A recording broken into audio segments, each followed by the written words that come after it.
Good evening my dear friends, welcome back to our live session with Deep Arora sir.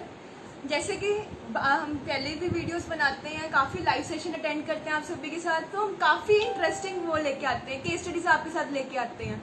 तो हम काफ़ी knowledge आप सभी के साथ डिस्ट्रीब्यूट भी करते हैं ताकि आप घर बैठे ही काफ़ी कुछ गेन्स कर सको। जैसे कि बाहर लॉकडाउन चल रहा है तो काफ़ी कुछ पेरेंट्स को दिक्कत आती है कि उन्होंने अपने बच्चों को बाहर भी भेजना है, तो हम अब घर बैठे ही आपके सारे डिस्कशन, सभी आपके जो भी कंफ्यूजन हैं, सारी केस स्टडीज आपके साथ घर बैठे ही क्लियर कर सकते हैं।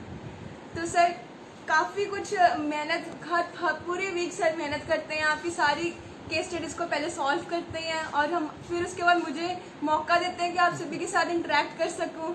तो ये काफ़ी अच्छी सर मुझे गोल्डन अपॉर्चुनिटी देते हैं कि मैं सारी केस स्टडीज आप सभी के साथ क्लियर आउट कर सकूं। तो thank you so much sir, आप सभी इतना मेहनत करते हो कि आप सभी बच्चों के और पेरेंट्स के डाउट्स मेहनत आप करते हो, आप मुझ पे क्रेडिट दे रहे हो, बट मेहनत आप करते हो। प्लीज नॉलेज तो आप ही की है सर, सब कुछ भगवान का, सब कुछ भगवान का। ठीक है सर। जैसे कि लास्ट टाइम हमने सिर्फ 15 मिनट्स की वीडियो बना पाए थे, काफ़ी हमें एरर आ गए थे, नेटवर्क इशू था, तो उसी के लिए हम सॉरी मांगना चाहती हूँ आप सभी के साथ। तो आज के केस स्टडीज़ में काफ़ी कुछ मैं न्यू केस स्टडीज़ लेके आई हूँ, तो आज की केस स्टडीज़ आप ज़रूर देखिए, काफ़ी कुछ आपके साथ सिमिलैरिटी भी है इस केस स्टडीज़ में, तो 5:30 तक ज़रूर हमारे साथ बने रहिए। तो काफ़ी कुछ आपको गेन करने को मिलेगा। जैसे कि यूट्यूब चैनल में सर ने काफ़ी इंटरेस्टिंग वीडियोस बनाई हैं, इवन कि इतनी नॉलेज है ना उस वीडियोस में कि हाफ कंसल्टेंट, जैसे मैं पुरानी वीडियोस में बोलती आती हूँ कि आप बन ही जाओगे अपने घर में बैठे बैठे। तो ज़रूर इसको एक बार देखिए, इसे ज़रूर लाइक शेयर एंड कमेंट भी करें, काफ़ी कुछ आपको सीखने को मिलेगा। तो मैं एक बात और इसमें ऐड करना चाहती हूँ आज में कि सर फ्री काउंसलिंग देते हैं आफ्टर 10th, कि अगर बच्चों को काफ़ी दिक्कत आती है कि उनको सब्जेक्ट्स क्लियरिटी नहीं हो पाती है, तो सर फ्री काउंसलिंग भी देते हैं। तो सर ये काफ़ी आप अच्छा काम करते हैं बच्चों के लिए। ये चैरिटी जो है वो ये भगवान ही करवा सकता है, हमारे हाथ में कुछ नहीं है। It is all being done by God. जी, ये सारा क्रेडिट उस भगवान के लिए, भगवान को है सारा। जी। तो सर आज मैं काफ़ी डिफरेंट केस स्टडीज आपके साथ लेके आई हूँ।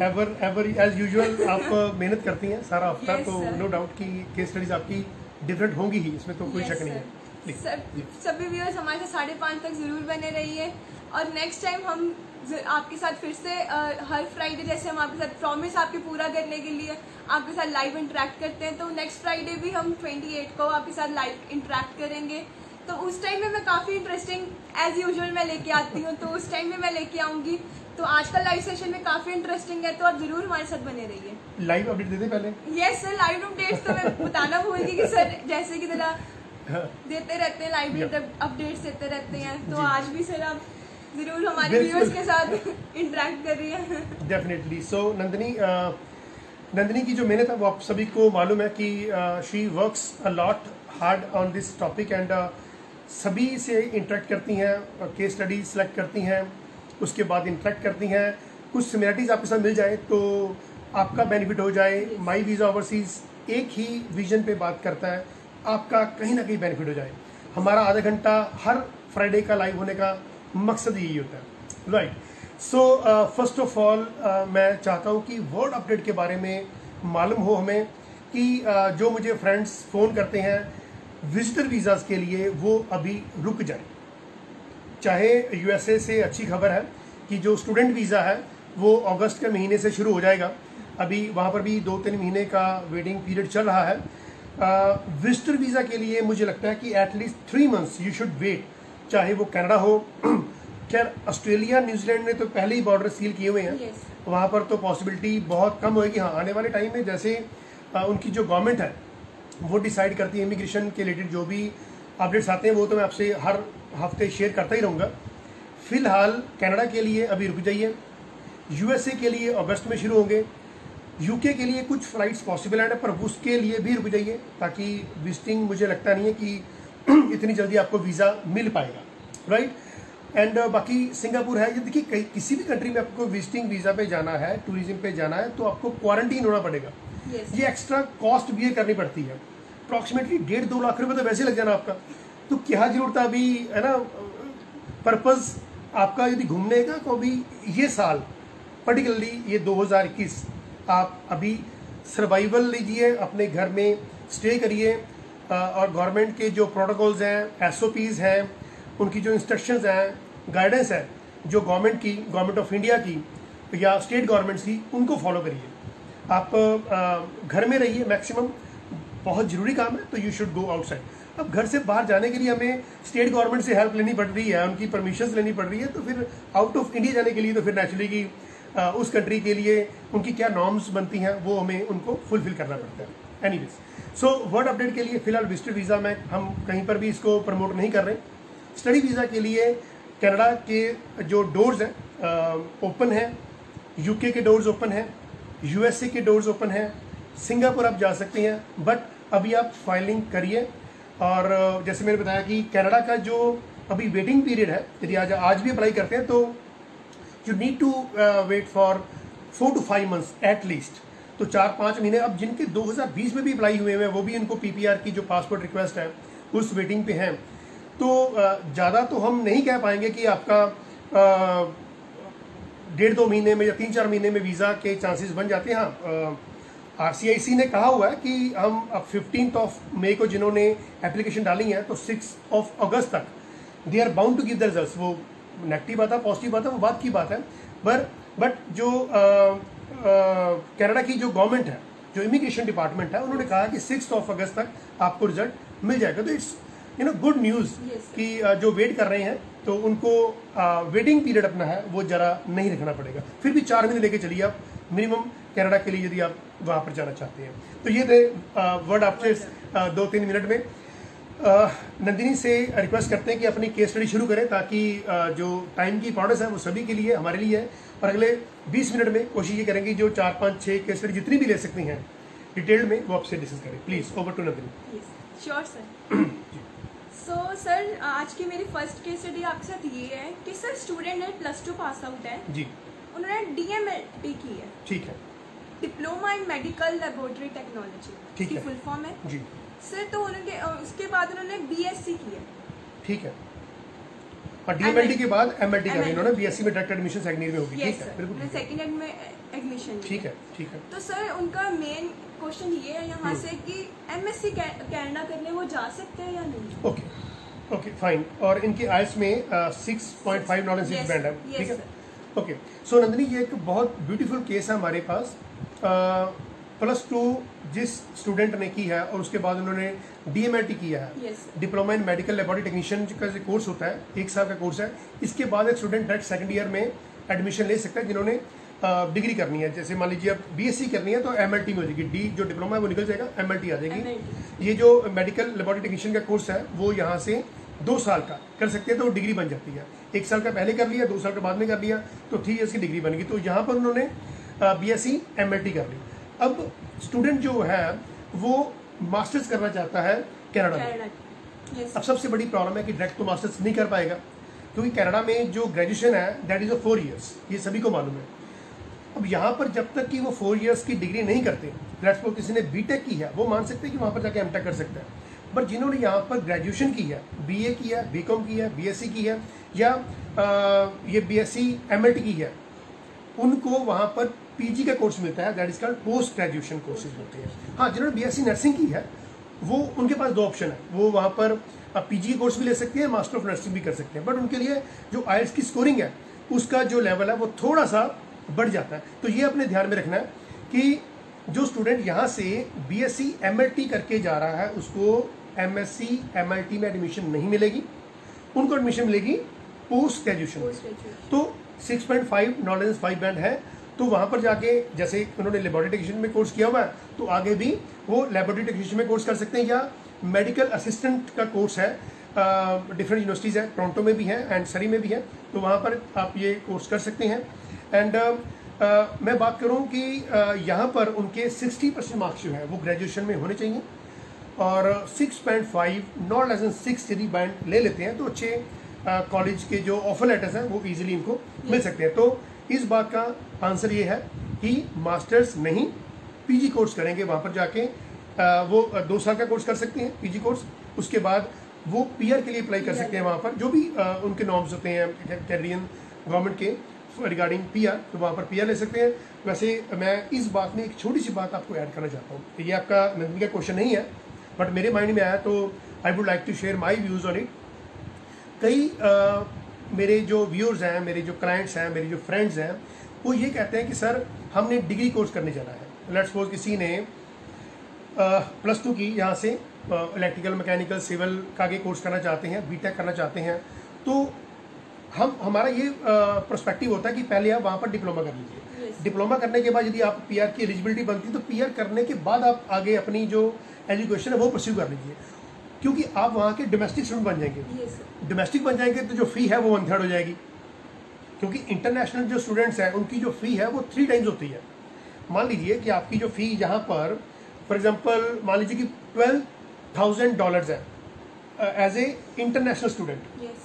जब आप डोमेस्टिक बन जाएंगे, पीआर ले लेंगे, तो वही फीस आपकी $4,000 हो जाएगी, तो 1/3 का फायदा हो गया। तो हमारी यही कोशिश रहती है कि आप यदि कनाडा में पढ़ने जा रहे हैं तो पहले कोशिश करिए कि पीआर ले लीजिए।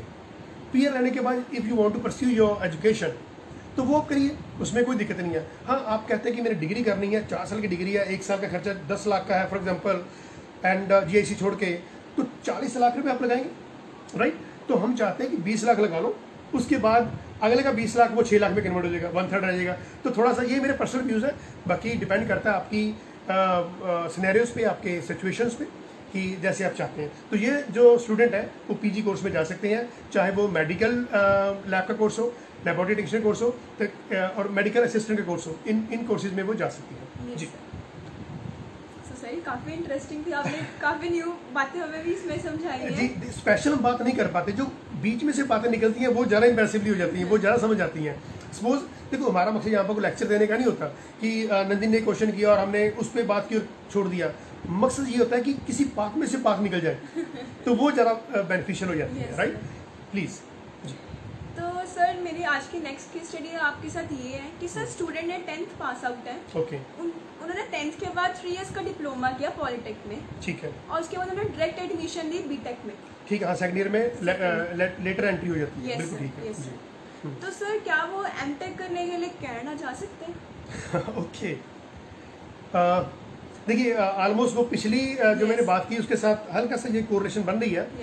10th किया, उसके बाद 3 इयर्स का डिप्लोमा किया, जैसे पॉलिटेक्निक के कोर्सेज होते हैं, जो कोई भी स्टेट की जो टेक्निकल एजुकेशन बोर्ड है, जैसे पंजाब में Punjab school technical education board है, ये 3 इयर्स का डिप्लोमा कराते हैं। एंड इसके बाद फिर गवर्नमेंट ने आगे आपको फैसिलिटी दी हुई है कि आप बीटेक करने के लिए आपको डायरेक्ट सेकंड ईयर में एडमिशन हो सकती है, जिन्होंने 3 इयर्स का डिप्लोमा किया होगा। तो 10th किया एंड +2 की नहीं, 3 इयर्स का डिप्लोमा कर लिया, तो 10 + 3 हो गया। उसके बाद 3 इयर्स का बीटेक कर लिया, तो 10 + 3 + 3, तो टोटल हो गए 16 ईयर्स। अब ये स्टूडेंट की बीटेक होगी 16 साल की, मतलब 16 साल की एजुकेशन होगी, बीटेक तो खैर होती 16 साल की है। ये स्टूडेंट एमटेक के लिए जा सकता है, इसमें कोई दिक्कत नहीं है। मास्टर्स ऑफ टेक्नोलॉजी के लिए ये स्टूडेंट एलिजिबल है, पर फिर भी हम यही कहेंगे कि if you pursue education in the form of post graduation, तो वो भी आपके लिए ऑप्शन है। जैसे देखिए, इंडिया में भी हम एक डिग्री करते हैं, फॉर एग्जांपल हमने बीए कर ली, बीकॉम कर ली या बीएससी कर ली, तो आपके पास 2 चांस बन जाते हैं। हम दो एग्जांपल लेते हैं। पहला एग्जांपल लेते हैं बीसीए वालों का। बीसीए करके आप एमसीए भी कर सकते हो, या बीसीए करके आप पीजीडीसीए भी कर सकते हैं, जिसे हम post graduate diploma in computer application कहते हैं। तो 2 बातें होंगी। ऐसे बीए करके आप एमबीए भी कर सकते हो, मास्टर्स इन बिजनेस एडमिनिस्ट्रेशन, और बीए करके आप पीजीडीबीएम भी कर सकते हो, जैसे post graduate diploma in business management. तो जैसे आप ग्रेजुएशन करके पीजी भी कर सकते हो एंड मास्टर भी कर सकते हो। अब जो ग्रेजुएशन का लेवल है उसे हम लेवल 7 कहते हैं ऑल ओवर द वर्ल्ड, क्योंकि हमारे यहाँ पर इंडिया में क्या होता है कि +2 होती है, बीए फर्स्ट ईयर है, बीए सेकंड ईयर है, बीए फाइनल है। बाहर की जो कंट्रीज है, ओवरसीज में एजुकेशन की बात करूँ, चाहे वो कनाडा है, ऑस्ट्रेलिया है, न्यूजीलैंड है, यूएस है, यूके है, तो वहाँ पर लेवल ऑफ एजुकेशन चलते हैं। जैसे ग्रेजुएशन वालों का लेवल 7 माना जाता है, जिन्होंने आगे पीजी कोर्स करना है उनका लेवल 8 माना जाता है, जिन्होंने आगे मास्टर्स करना है उनका लेवल 9, और जिन्होंने डॉक्टरेट करनी है, पीएचडी लेवल पे आना चाहते हैं, तो उनका लेवल 10 माना जाता है। तो अब बात में से बात निकलती है, राइट। सो बीटेक वाले पीजी कोर्स भी कर सकते हैं या वो मास्टर्स भी कर सकते हैं, पर कंडीशन ये है कि 6.5 नॉट लेस देन 6 बैंड हो, तो वो जो स्टूडेंट है वो कर सकते हैं। अब ये स्टूडेंट ने सपोज इलेक्ट्रिकल में सपोज इंजीनियरिंग की है, बीटेक की है, तो आगे इनके साथ नो डाउट कि इलेक्ट्रिकल के रेलेवेंसी तो है ही है, इलेक्ट्रिकल इंजीनियरिंग के कोर्स कर सकते हैं, साथ में एनर्जी के जो कोर्सेज हैं, एनर्जी सिस्टम के कोर्सेज हैं वहाँ पर, वो भी कर सकते हैं। तो आपकी चॉइस बनती है। यदि आप हमें फ़ोन करते हैं, यहाँ पर तो खैर मैं आपको 1-2 कोर्स बता सकता हूँ, हमारे पास लिस्ट ऑफ कोर्सेज होती है, क्योंकि टाइमिंग्स का एक कांस्टेंट हमेशा रहता है कि अब मैं एक प्रोफाइल पे भी 2 घंटे बात कर सकते हैं, राइट। बट कोशिश ये होती है कि आपको बेसिक आपको आइडिया मिल जाए, ताकि जब आप हमारे पास आएँ, या फ़ोन भी कर सकते हैं, आने की भी ज़रूरत नहीं है, आप फ़ोन करिए, व्हाट्सएप पे आप अपना मैसेज डाल दीजिए, अपने अकेडमिक्स है वो आप हमें भेज दीजिए, मेल कर दीजिए। तो there are so many ways to reach to us. तो कई तरीके हैं। हम आपको कहीं पर नहीं कहते कि आप घर से हमारे पास आइए, बिकॉज लॉकडाउन चल रहा है, पूरे इंडिया में है, पंजाब में भी है।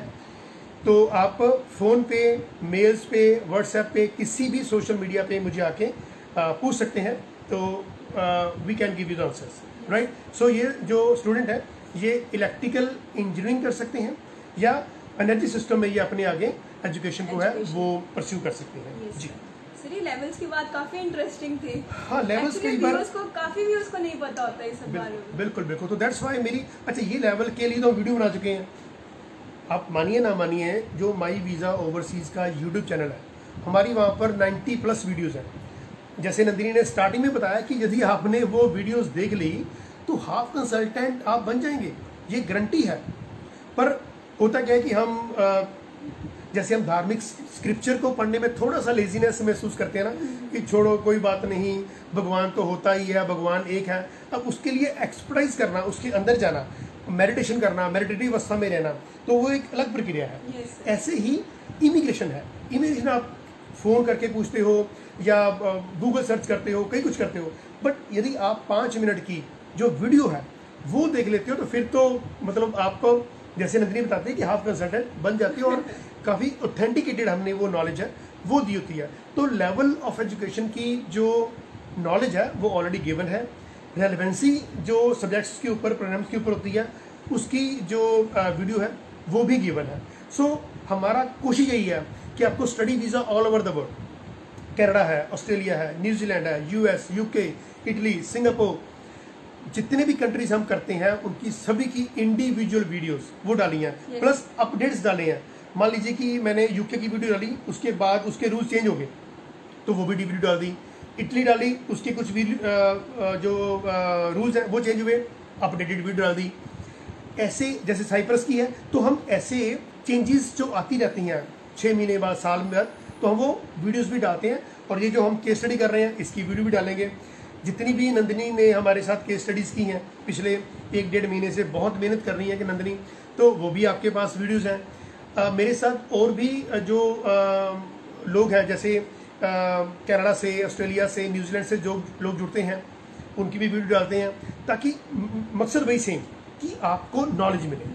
हमें देखिए, हमें जितना कुछ मालूम है, नहीं मालूम है वो तो खैर हमें मालूम ही है, बट आपको अच्छा ये नॉलेज क्यों देते हैं कि आप सिर्फ फ्रॉडुलेंट एक्टिविटी से बच जाए।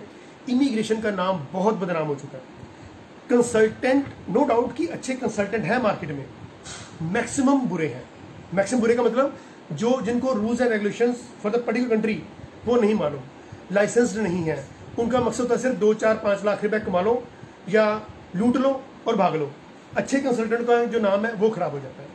सो कोशिश हम यही करते हैं कि जो अच्छे कंसल्टेंट हैं उनका नाम चमकता रहे। बुरे कंसल्टेंट है वो तो देख एक बबल की तरह होते हैं, वो तो टाइम आता है 5-6 महीने, साल 2 साल काम करते हैं। तो विजिलेंस डिपार्टमेंट है हमारे पास, है ना, पुलिस का डिपार्टमेंट बहुत सतर्क रहता है, अलर्ट रहता है, तो वो इन चीज़ों को आइडेंटिफाई करते हैं। और जो कंसल्टेंट कुछ अनएथिकल काम करते हैं तो no doubt they should be wiped out from the society. तो जैसे गलत एलिमेंट को तो कोई भी नहीं पसंद करता, तो कोशिश यही होती है कि आप हमारी जो वीडियोस हैं उनको देख लें। कंसल्टेंट की अच्छी आपको चॉइस होनी चाहिए, और फिर मुझे लगता है कि कोई कंसल्टेंट बुरा हो सकता है। कंसल्टेंट बुरा तब हो जाता है जब हम खुद उसको ल्योर करते हैं कि सर हम आपको 25 लाख रुपए देंगे, हमें कनाडा भेज दो, हम आपको 30 लाख रुपए दे देंगे, अब हमें अमेरिका बॉर्डर आप क्रॉस करवा दो। अब कंसल्टेंट फिर जो दूसरे कंसल्टेंट है वो तो कहेंगे ठीक है जी आप 5 लाख रुपए एडवांस दे दो, we will try your best. होता तो है नहीं है, आप फ़ोन करते रहते हो, 6 महीने बाद आप कहते हो कि ठीक है सर हमारे पैसे कुछ वापस कर दो। वो क्या करते हैं, 1 लाख 2 लाख काट के वो वापस करते हैं। ये जो बैड प्रैक्टिस है ये अच्छे कंसल्टेंट्स का भी नाम जो वो खराब करती है। सो देखिए बात तो छोटी सी होती है, ये बात क्यों ज़्यादा बोलनी पड़ती है, सिर्फ आपकी सेफ्टी के लिए। सॉरी फिर करता हूँ, थोड़ा टॉपिक बढ़ गया, प्लीज़। एक और चीज़ यहाँ पे आपको अपडेट देना चाहती हूँ कि सर काफ़ी डिफरेंट कॉलेजेस के साथ भी लाइव होते हैं, तो उसके रिमाइंडर सर हमेशा फेसबुक पे या व्हाट्सएप के स्टेटस पे रोज़ डालते भी हैं। तो आप सभी सर के साथ ज़रूर कांटेक्ट में रहिए ताकि आपको सारे रिमाइंडर्स और जो भी आपको अपडेट्स हैं, सर काफ़ी कुछ भी डालते हैं, तो आप सबको एक बार नॉलेज होनी चाहिए सारी चीज़ों की, तो ताकि आप सब जो भी कॉलेजेस के साथ जो भी आपकी स्कॉलरशिप है या जो भी कोर्सेज हैं वो सब कुछ आपको पता लगना चाहिए। जी thank you Nandini, thank you sir. तो आज हम अपनी नेक्स्ट केस स्टडी की और हाँ जी हमारे पास अभी 15-20 मिनट्स नहीं 10 मिनट्स है हमारे पास, तो 10 मिनट में हमने 2-3 केस स्टडी और करनी है, बस आप 10 मिनट हमारे पास जुड़े रहिए। और जो लास्ट केस स्टडी होगी वो आपके लिए बहुत इंटरेस्टिंग होगी, प्लीज स्टे विद अस। तो सर नेक्स्ट केस स्टडी ये है कि सर स्टूडेंट ने +2 में मेडिकल की है, उसके सब्जेक्ट से physics, chemistry, bio, English and Punjabi, क्योंकि वो पंजाब बोर्ड से है। ठीक है जी। तो सर उसके बाद उन्होंने बीए की, बीए में उनका सब्जेक्ट से साइकोलॉजी, बिजनेस एडमिनिस्ट्रेशन, हिंदी। तो सर उसके बाद उनके 5 इयर्स का गैप आ गया एजुकेशन में, और उनके 5 इयर्स के बाद उन्होंने एमए की इन साइकोलॉजी। ओके। तो सर क्वेश्चन यहाँ पे ये अराइज होता है कि वो नैनी का कोर्स करने क्या कनाडा जा सकते हैं? जी देखिए नैनी के कोर्स करने के लिए पहली बात तो ये कि आपको जो लास्ट का जो गैप है, जो इन्होंने 5 साल का गैप डाला, वो जस्टिफाई होना चाहिए, राइट। नैनी के जो कोर्स होते हैं ना उसके 2 पार्ट्स होते हैं। एक तो जो है कि जो 8 साल से कम बच्चों की देखभाल के लिए जाना, और एक होता है अडल्ट के लिए जाना। नैनी के कोर्स करने वहाँ पर जाने के लिए देखिए अब इन्होंने जॉब करनी है या कोर्स करना है? जॉब करनी है, राइट। सो सबसे बड़ी बात यही यहाँ पर कि वहाँ पर जॉब करने के लिए पहली बात तो माई वीज़ा ओवरसीज ऑथराइज नहीं है किसी को जॉब दिलवाने के। नंबर 2, फॉर योर गाइडेंस, इनको यहाँ से जो नैनी का जो गवर्नमेंट के ऑथराइज यहाँ पर जो इंस्टीट्यूट्स हैं वहाँ से इनको कम से कम 1 साल का जो कोर्स है वो करना पड़ेगा। पहले 6 महीने कोर्स होता था, अब 1 साल का कोर्स जो कैनेडियन गवर्नमेंट ने है वो कर दिया हुआ है। तो नैनी का आप 1 साल का कोर्स यहाँ से करिए, उसके बाद आपने जो आपके जो एम्प्लॉयर है वहाँ से आप कनाडा से बात करिए। उसके लिए माई वीज़ा ओवरसीज आपको किसी भी किस्म की गाइडेंस नहीं दे सकता। अपना गैप जस्टिफाई करिए, और जो भी जैसा भी आपको कनाडा से जो भी एम्प्लॉयर होंगे वो आपसे जैसे भी कम्युनिकेट करते हैं, तो उसके बेसिस पे आपने ये कोर्स करना। इस केस स्टडी को मैं ज़्यादा नहीं एलैबोरेट कर पाऊंगा क्योंकि ये हमारे हाथ में केस स्टडी नहीं है जी। Okay, thank you so much sir. क्योंकि वर्क परमिट हम डील ही नहीं करते, तो why to discuss on this topic, right जी, प्लीज जी। तो सर नेक्स्ट केस स्टडी ये है कि सर एक स्टूडेंट ने बीए की है इकोनॉमिक्स में, ठीक है, 2004 में 2004 में बीए की है, इकोनॉमिक्स में ग्रेजुएशन की है, ग्रेजुएशन, यस सर। तो सर उनका नेक्स्ट ईयर जेल हो जाती है 1 साल की, टिल 2005। ठीक है, 1 साल का उनको इम्प्रिजमेंट हो गया, यस सर जी। तो सर नेक्स्ट 2 इयर्स में उन्होंने एमए की है 2005 से 2007 तक, ठीक है। तो सर उसके बाद उन्होंने 2007 से लेकर 2010 तक एक्सपीरियंस लिया जॉब का, ओके। और उसके जॉब के बाद उन्होंने 2010 में बीएड की, ठीक है। पहले इन्होंने बीए इकोनॉमिक्स किया, उसके बाद फिर एमए की, और उसके बाद बीएड की। जेल हो जाती है 1 साल की। हाँ बिल्कुल ठीक है, 1 साल में जेल होगी, और फिर उसके बाद बाहर आए, उन्होंने एमए भी किया और एक्सपीरियंस भी लिया, जो उन्होंने एजुकेशन लिया है उसका एक्सपीरियंस हुआ, फिर बीएड की, यस। आगे तो सर उसके बाद 2011 से लेके 2000 अब तक 2021 तक जी, तो सर वो स्कूल टीचर रहे हैं। ओके, ठीक है। तो सर क्या वो मतलब सर का ये क्वेश्चन है कि वो पीआर पे जाना चाहते हैं, ओके, तो सर क्या वो पीआर लेके यहाँ से जा सकते हैं? देखिए फिर वही क्वेश्चन आ गया कि जो माई वीज़ा ओवरसीज है वो यहाँ से पीआर के लिए भी ऑथराइज नहीं है। हमें ये भी देखिए क्वेश्चन आते रहते हैं कि सर पीआर की काउंसलिंग दे दो, आप हमारा प्रोसेस शुरू करवा दो यहाँ से। काउंसलिंग का मतलब ये नहीं है कि हमने उनकी पीआर करवानी है।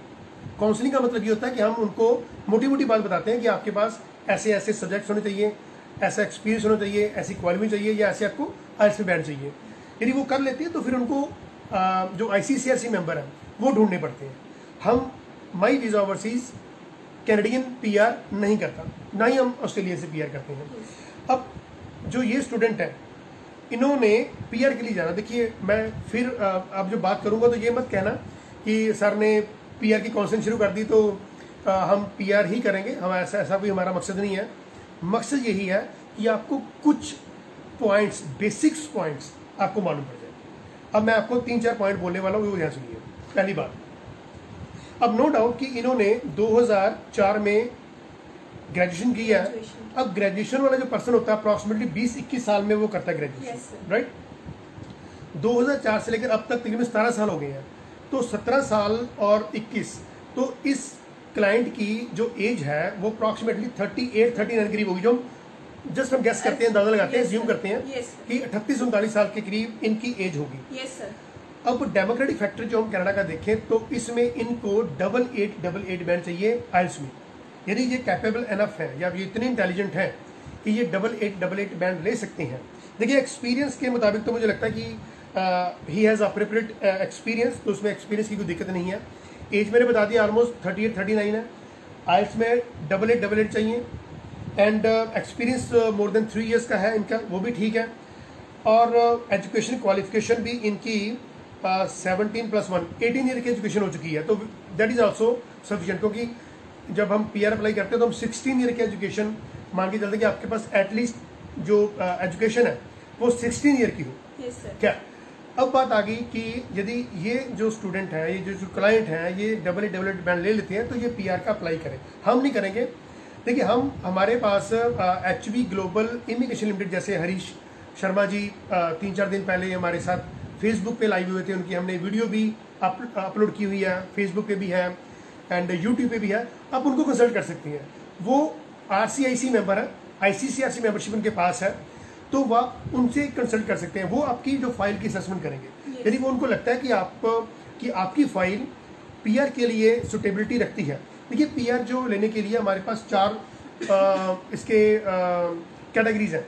एक तो है आपकी federal skilled trade worker programme है, एक फेडरल स्किल्ड वर्कर प्रोग्राम है, एक कैनेडियन एक्सपीरियंस क्लास है जो वहाँ पर स्टडी करते हैं कनाडा में, और एक प्रोविंशियल नॉमिनी प्रोग्राम है। तो ये 4 किस्म के अंडर आप आते हैं।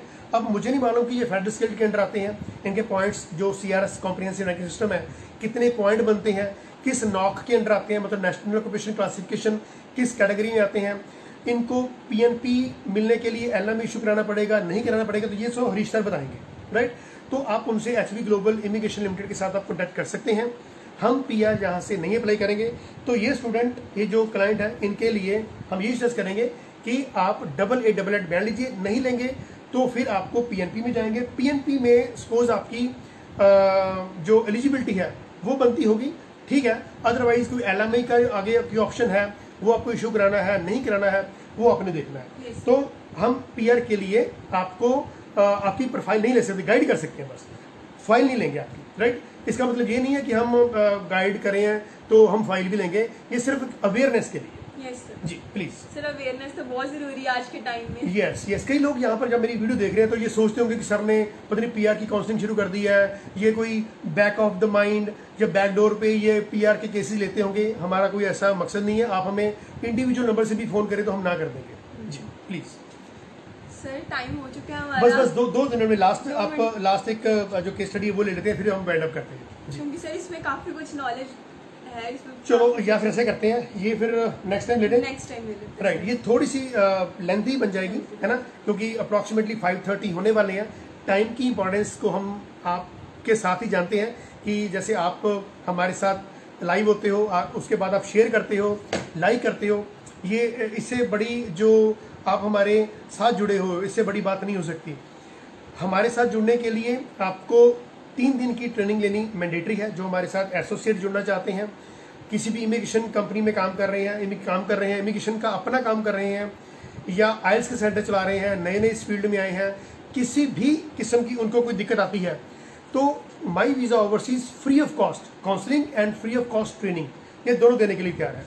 और 28 मई 5 o'clock तक आगे आपको वेट करनी पड़ेगी। नंदिनी जैसे केस स्टडी और भी तैयार करेंगी, और नेक्स्ट टाइम ये जो केस स्टडी आज की रहेगी है ये करेंगे, प्लस आगे जो 4-5 केस स्टडीज और आएंगी वो आपके साथ करेंगे। तब तक के लिए मुझे और नंदिनी को दीजिए इजाजत। बहुत बहुत धन्यवाद। Thank you so much for watching this live session. मुझे उम्मीद है कि आप सभी को इस लाइव सेशन में काफी कुछ सीखने को भी मिला हो। yes. तो नेक्स्ट के स्टडीज के लिए आपको वेट करना होगा, तो मैं और भी काफी इंटरेस्टिंग लेके आऊंगी। ठीक है, so nice, thank you, take care.